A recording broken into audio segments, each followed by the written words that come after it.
How to play with all teams in eFootball 2024. Hey everyone, welcome back to the channel. In today's video, I'll guide you on how you can play with all teams in eFootball 2024, so make sure to watch the video till the end.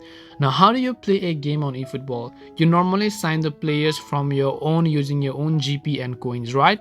But if you want already a ready-made club, normally you also go to authentic match and maybe you go to trial match, but here also you don't have all the clubs available. Only some of the clubs are basically available over here, as you can see.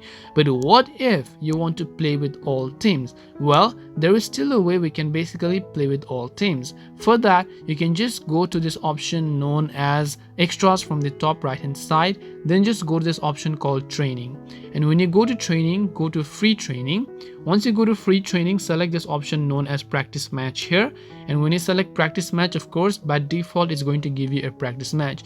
Now, there isn't a real way to do this, but you can actually still play with all teams using the trial match or this practice match. So now just pause this training over here.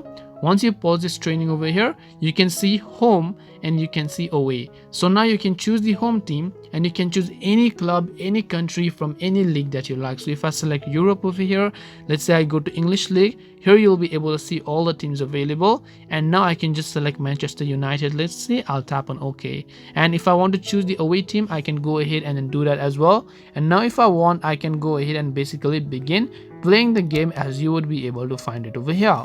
And this way you'll be able to play with all teams on eFootball. Hope this video was very helpful. If you have got any more questions, feel free to leave them down. Thank you for watching and see you in the next video.